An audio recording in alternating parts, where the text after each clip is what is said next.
everybody, how's it going? Corey here from ThemeCo with a quick video on responsive styling for elements. Now before we jump into the responsive styling side of things, I want to take just a moment to walk you all through some of the new UI updates that we've included in this release cycle as well. The first thing you might have already noticed is the expanded live preview resizer, which is now fully available up in the toolbar. You can now easily click into any breakpoint on your site and get a sense of how things are looking on that particular device or breakpoint, and then click out as needed.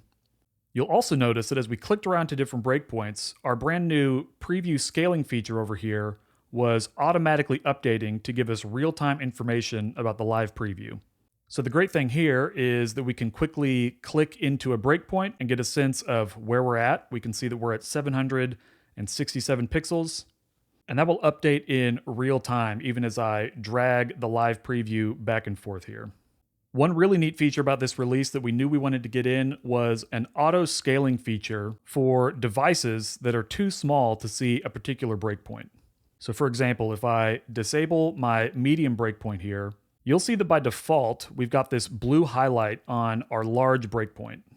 That large breakpoint going from here up to our extra large breakpoint starts at 1200 pixels. However, my device with the workspace here to the side only caps out at 1120 pixels, which meant that previously I had to do a lot of collapsing the interface or saving and refreshing on the front end to see that device. But what if I was actually on a device that was completely unable to see that extra large breakpoint, maybe a small MacBook Air or something like that? You'll notice that as I click into this extra large breakpoint, which is starting at 1200 pixels, you'll see that it also automatically scaled down our viewport. Now, as you click around on these breakpoint presets here, you'll see that happening automatically. So for example, I can see 979 pixels on this device very easily, so it's automatically going back to 100% for me. And that's the same story for my smaller breakpoints as well. But as we click into extra large, we do get that auto scaling feature. So a really cool thing there to be aware of.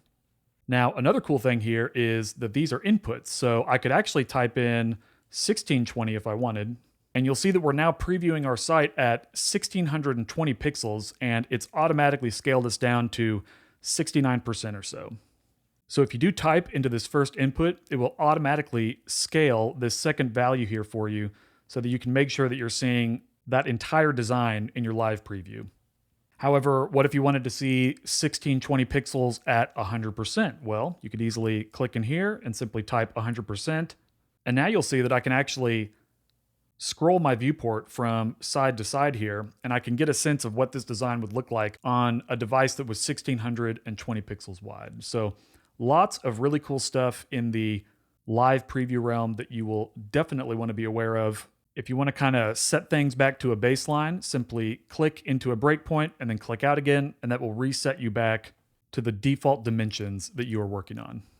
Another thing to take note of here is the live preview ruler that will show up at the bottom of your live preview whenever you've clicked into a particular breakpoint here, or if you're simply resizing the interface back and forth, even if you're not on a breakpoint. One cool feature you'll see here is that our breakpoint that we're currently on is highlighted to blue. And when we've explicitly set a breakpoint to be active up here in our live preview resizer, it will set us to the lower bound of that breakpoint by default, and then allow us to resize to the top, but not go past the edge of that breakpoint. So this is a great feature for designers to quickly get a sense of how things will look at the upper and lower bounds of their design, resize back and forth, and just make sure that nothing is looking a little wonky at those extremes. And for the most part, we can assume that things in between there will look pretty good too. Now, one final update that we've made that isn't entirely related to responsive styling, but was kind of brought about because of responsive styling, has to do with our remapped workspace controls. As you'll see here in a moment, the way that we've implemented responsive styling into the workspace required that every control had its own unique label if it was a valid responsive styling control. Because of this, certain controls that used to be mapped side by side, kind of like these checkboxes here, are now all on their own individual lines. So for example, this group of sizing controls on my button used to be laid out in 3 different rows in a 2x2 pattern. So you kind of had base width, base height, min width, min height, all in a line there. But remapping these was necessary due to how responsive styling works with these labels, which again you'll see in just a moment. Now, because of that, we felt it was a good time to take stock of the workspace and just see how we could shuffle things around and make things a little more ergonomic. So one of the first things you'll see that I actually just did is we've introduced these accordion controls for various groups within the workspace. And these do only work in the vertical view. If you've dragged your workspace to be horizontal, you'll just see everything laid out in a line. But this is a really nice pattern because if we're completely done working on the design part of our button, we can just tuck that entire section of controls away and not even have to worry about it anymore as we're working on things. Additionally, if you happen to be in the live preview working on your button and maybe you want to jump down here and get to your size control group, if you click on that, you'll see that it will automatically open up your control group and scroll you there in the workspace. So lots of great ways to move around in there. But we've also taken it one step further. Depending on the element that you're working with, certain elements will have more or less of these kind of top-level control modules to work with. So for example, with the effects release, every element now has this effects control module that you can click to and easily update things like opacity, filters, transforms, etc. Previously, navigating between these control modules required you to go to the navigation bar and click between them here, and then go back to the workspace, change whatever needed to be changed, and then jump back and change again, and it was just a little cumbersome. So again, when you're working in the vertical workspace, you'll see these top-level groups here that mirror everything happening in the control nav as well. So now, if you're working in the workspace and you want to jump to effects, instead of having to go all the way over to your navigation, you can simply click on this top-level group and you'll see effects open up right there. Then once I'm done, if I want to jump back to my button controls, I can do so here. And the one final change we've made for the vertical workspace is presets. You'll see that presets is kind of in its own group down here at the bottom. If you need to save or apply any presets you've already got in your library, you can easily get there by clicking on that control group. We've moved this to the bottom as managing presets isn't something that you're doing all the time when working with elements, and we really wanted to give as much vertical real estate as we could to get you right into an element's primary controls. All right, so now that we've got the UI changes out of the way, let's jump in to responsive styling for elements. As I mentioned earlier, the way that we've implemented responsive styling in this release centers primarily around the label for each control. Any valid control that can receive responsive styling will highlight when you hover over it in the workspace. So what do we mean by valid controls? Well, remember that responsive styling only applies to things that we can style with CSS. So that would not include things like content, such as links or text or images. If you need completely new content within an element across breakpoints, you would need to simply hide that element and then show another one, as we've always done with our hide during breakpoint controls here. Some other exceptions might be things like localized options for an element, such as if it has text or graphic. These are more binary toggles. They're just on and off. They're not something you can manage responsively. And then there are a few controls for things like advanced backgrounds that are actually output inline on the element itself, so those are also not responsive. But the main thing to keep in mind is if you see a label highlight when you hover over it, then that means you can click on it and style things responsively. So you'll see we've got our button here. We've got a base font size of 32 pixels. And if I click on this label, you'll see our responsive styling pop-up appear. Now there's a little bit going on, but it's all really straightforward, and I'm going to run you through all of the mechanics of how things work right now. The first thing to keep in mind when working with responsive styling is where is your base breakpoint? And what we mean by base breakpoint is where are the styles originating from? There are lots of different ways that you can approach responsive styles in your designs, but the two primary schools of thought are mobile first or desktop first. In a mobile first paradigm, you're applying your base styles to the smallest device available and then overriding things on larger devices. And then for desktop first, you're basically doing that in reverse. So you're starting at the desktop and then applying your styles or your overwrites as you move down the chain. Now, since Cornerstone is a desktop builder, and we know that a lot of our users like to think in terms of applying a base style and then changing it as you move down to a smaller screen, we've opted to, by default, set the base breakpoint to the extra large breakpoint. And you can always tell which breakpoint is your base breakpoint by this little dot that you'll see in the corner of the appropriate device. You'll also see that we've mirrored that pattern down here. So, because we're working with extra large as our base breakpoint in this instance, you'll see that our styles are originating from that extra large breakpoint, and they're working out from there to these other devices. We've added these arrows to try and help illustrate this tree for you, because as you start overwriting, you'll need to be aware of things like inheritance and where an overwritten style is coming from, etc. So let's perform a simple responsive edit here. We've obviously got this really big button that we might want to make just a little bit smaller on our mobile devices. So let's go to our medium breakpoint here, and I'm going to apply a value of 24 pixels. Now, a few things happened when I did that. Number one, you'll see that the label is now highlighted out here in the workspace, and we'll get to that in just a moment. But basically, anytime you see that highlighted label style, you will know that a responsive style is present on that control. Next, you can see that we basically broke our responsive chain in half here. Our base style of 32 that was originating from extra large is still flowing down to our large breakpoint, but since we've overwritten things on our medium breakpoint, you can see that we have a different inheritance chain going on here. Anything that is the base style for an element or being inherited by that base style will show this gray status here when you're in the pop-up. Additionally, when responsive styling is active, you'll see that that gray style is activated here. Any style that has been responsively overwritten will show as this yellow color here. And that's just to say, hey, you've changed something at this breakpoint, be aware that things are different here. And anything that shows this blue style means that it is receiving an inherited style from our overwrite here.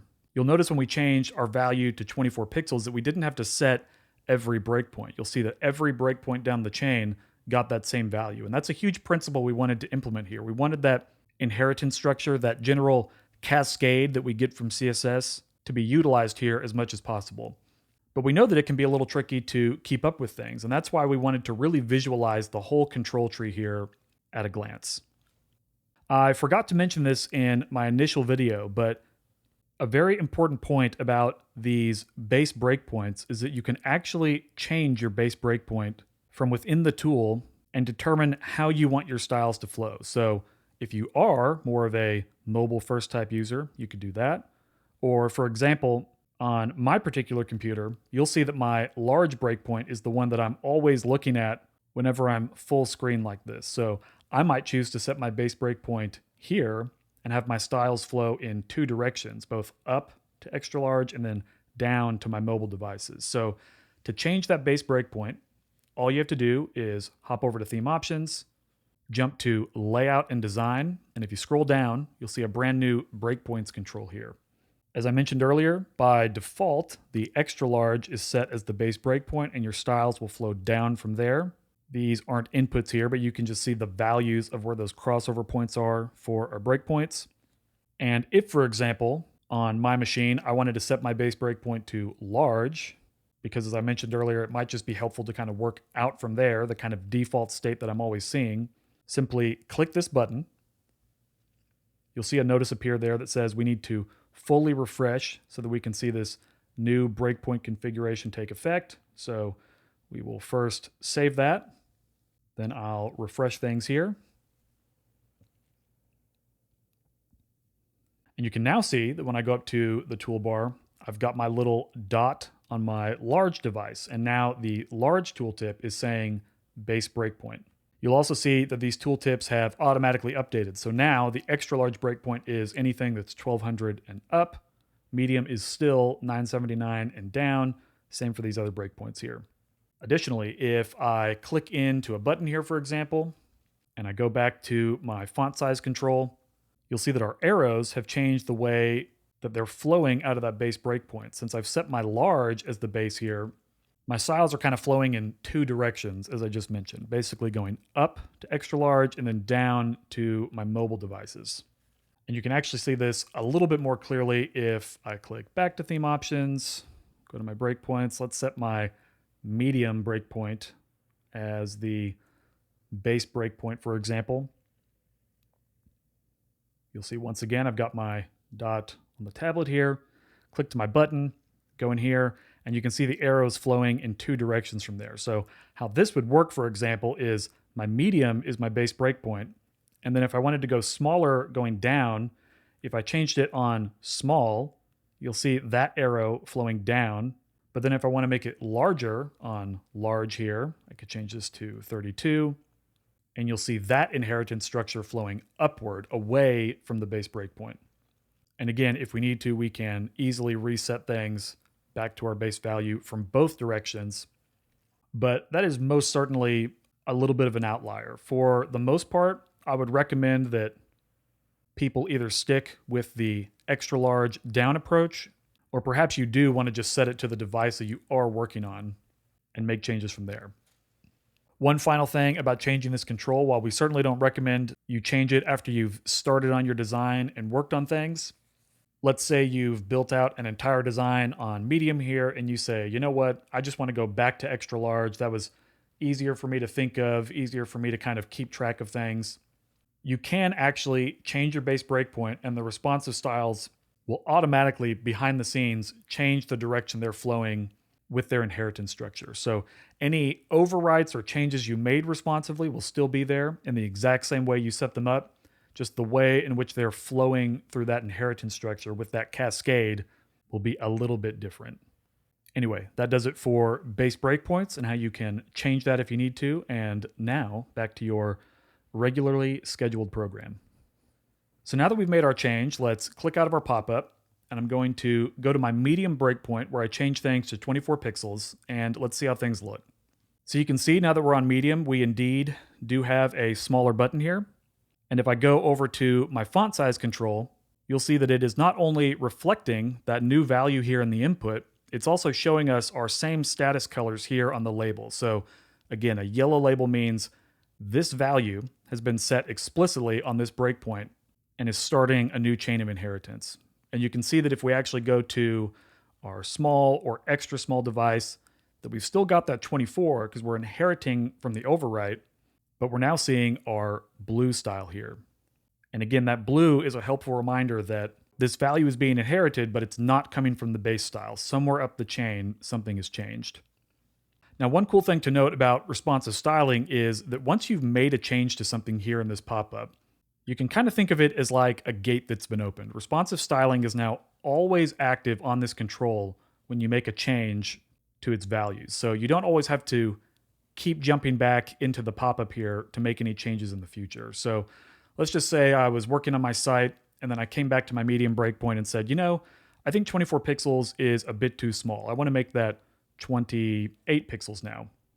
You'll see that now, if I click back into my pop-up here, we can see the value of 28 pixels that we changed directly from the workspace. And it is, of course, being inherited all the way down the tree there. Now, another great thing about having the pop-up open like this is if you've got it in your mind kind of how you want things to function all the way down the tree, and let's just say, for example, this is pretty rare, but maybe you want to overwrite the font size at every breakpoint. Another reason why we put this pop-up together is you can do that all from one central space. So let's just go down the tree here and change this to 30 on large. We'll change it to 26 on small, and then 24 on extra small. So now we can see that we've got our base style here at 32 pixels on extra large, but we've overwritten the value explicitly at every breakpoint.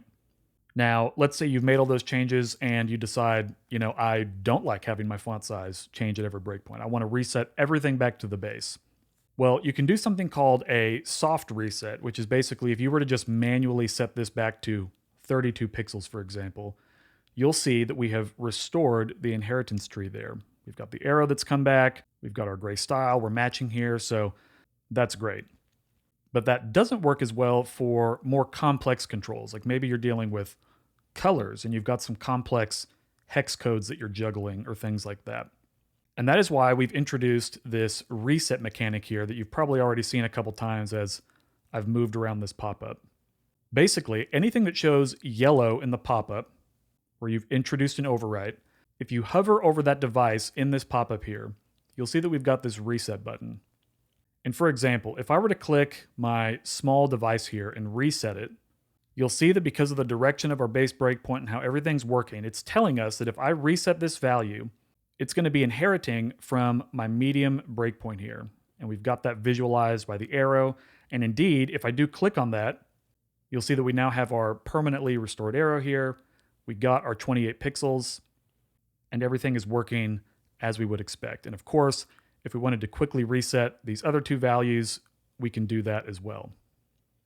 The great thing about responsive styling in Cornerstone is that you really don't have anything new to learn. Basically, as much as we could, we tried to mirror the controls that you're already working with in the interface. So for example, if I wanted to change the background color on my button here, if I open that up, you'll see that we've got 5 instances of that background color control. And I'm on my medium breakpoint here, so let's say that I wanted it to be more of a purplish, bluish color.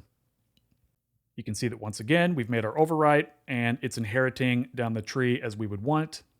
And as I mentioned earlier, more complex values like these colors could be a little bit of a chore to reset manually. So we've got that quick reset action here, which restores the entire tree, and there's really nothing else to it. So let's click out of here for a moment, and I'm going to undo my active breakpoint. I'm now just back to my default workspace that I'm in, and I'll scroll down a bit here, and I've got a little row that I've set up previously. So let's kind of talk about how you might manage responsive styling of your row layout. First thing I'm going to do is inspect my row here, and you'll see that we've got our familiar columns layout control here that we've always had. And I've set my default template to be 4 columns. So I do actually have 4 column elements as children of this row, but my visual appearance of those columns is set here. So for example, if I wanted it to be 2 columns everywhere, I'd click that preset, and you can now see that we've got our 4 columns laid out in a 2x2 setup. Now remember, I'm not doing anything responsive yet on this row, and we can tell because our label here does not have that kind of highlighted style of something that is actively responsive. And you can see if I jump down to medium or small, I'm keeping that 4-column layout, which really doesn't work on those smaller devices. So again, let's say on medium, I wanted to change this to 2 columns. All I would need to do there is jump into my template control. And what we have here is basically the template control from the top level is contained within a picker in this interface because we couldn't put that whole control directly in here. But if you click on any one of these pickers, you'll see a clone of that layout. So again, on my medium breakpoint, I click on my picker, change it to 2 columns. We can see in the live preview, we do indeed have 2 columns. I can see my overwrite style here and that I'm inheriting on those smaller breakpoints. And now that I'm out of that control, responsive styling is again always active on that element. So let's say I jump back up to my large breakpoint and I decide that I actually want this breakpoint to be 3. I can now just change it directly from the workspace, and you'll see instantly we've got our status that we made a new overwrite on this breakpoint. We can see from the live preview that things have changed. And if I open this up, we'll see that our tree now goes 4 columns on extra large, 3 columns on large, and then 50-50 on our medium breakpoint, which is inheriting down to our extra small devices.